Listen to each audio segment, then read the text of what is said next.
Olá, hoje a gente vai mergulhar fundo numa das histórias mais incríveis e dramáticas já contadas, baseada diretamente nos textos-fonte, a famosa Travessia do Mar Vermelho. É uma jornada que sai do desespero total para um milagre que, olha, é de proporções épicas. Pensa só nessa cena. De um lado, um mar que não dá para atravessar. Do outro, o exército mais poderoso da época vindo na sua direção com tudo. Não tem para onde correr. Pois é, era exatamente essa situação desesperadora dos israelitas. Mas, peraí, como é que eles foram parar ali? Bem, tudo começa com a fuga do Egito. Depois da 10ª praga, que foi devastadora, o faraó, já sem forças, finalmente deixa o povo de Israel ir embora. Era o fim de séculos e séculos de escravidão. E olha, não era um grupinho pequeno não. A fonte fala em cerca de 600 mil homens, sem contar mulheres, crianças e um monte de gente que se juntou a eles. Era uma nação inteira em movimento. Imagina a logística disso, um verdadeiro ato de fé. E na hora de sair, eles não foram de mãos abanando. Os egípcios, apavorados com tudo o que tinha acontecido, deram aos israelitas tudo o que eles pediram: roupas, objetos de valor como ouro e prata e todos os seus rebanhos.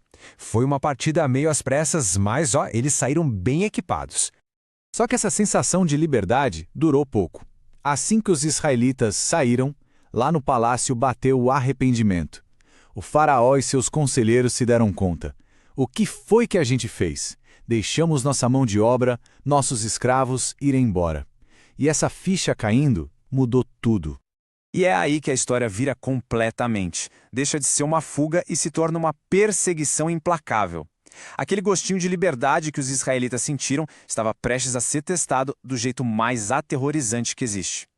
E a força que veio atrás deles era, nossa, avassaladora. O faraó não mandou qualquer tropa. Ele mobilizou a elite do exército dele. 600 dos melhores carros de guerra, mais todos os outros carros do Egito. Era uma demonstração total de poder. E isso leva a gente de volta para aquela pergunta do começo. Eles estavam presos. A palavra encurralados descreve perfeitamente a situação. O mar na frente, o exército atrás. O medo devia ser paralisante, né? A esperança, praticamente zero. O contraste era gritante.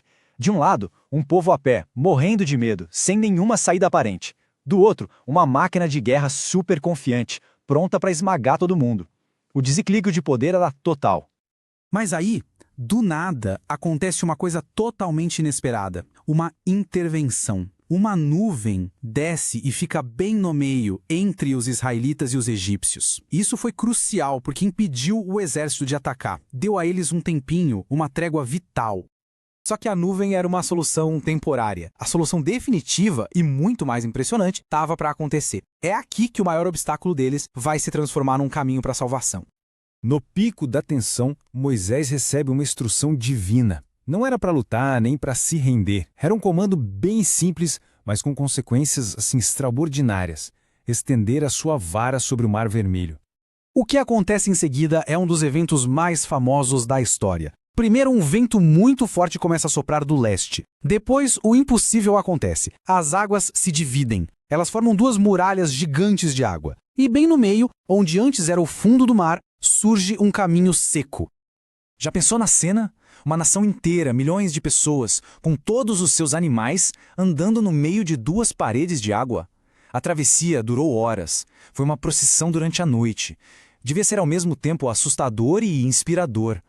Com os israelitas já atravessando em segurança, o foco da história muda para os perseguidores. A maré, tanto literal quanto figurativamente, estava prestes a virar de um jeito catastrófico para o exército egípcio. Parece que a arrogância do faraó não tinha fim mesmo. Vendo aquele caminho aberto e seus escravos escapando, o exército egípcio não pensou duas vezes. Eles foram com tudo pelo mesmo caminho seco, entrando de cabeça na armadilha. E foi aí que o caos se instalou de vez. Lá dentro daquele corredor no mar, as rodas dos poderosos carros de guerra egípcios começaram a se soltar. A maior vantagem deles, que era a velocidade, virou um problema, atolando todo mundo no meio do caminho.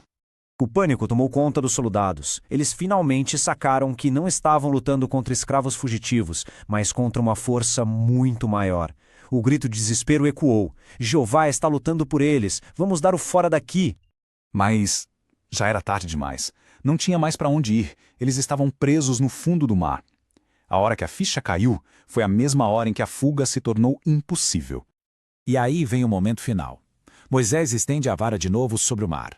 E aquelas muralhas de água que foram a salvação dos israelitas desabaram com tudo em cima do exército egípcio. A fonte é bem clara: nenhum deles sobreviveu. O exército mais poderoso do mundo foi completamente aniquilado. Do outro lado da margem, a cena não podia ser mais diferente. O terror da perseguição deu lugar à euforia da liberdade. E o que veio a seguir não foi silêncio, mas uma explosão de alegria e gratidão.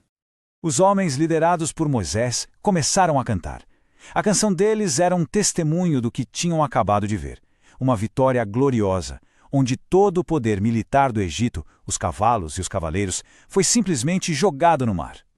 E não foram só os homens, não. A festa foi geral. Miriam, a irmã de Moisés, pegou seu pandeiro e as mulheres foram atrás, dançando e cantando as mesmas palavras. Foi um momento de união, sabe? De celebração por uma liberdade que tinha acabado de ser conquistada de forma milagrosa. E tudo isso deixa a gente com uma baita reflexão, né? Essa história mostra uma transformação incrível. Do medo paralisante de estar encurralado à alegria total da salvação. Fica a pergunta: como uma experiência de desespero absoluto pode virar um momento que define a fé e a celebração de um povo?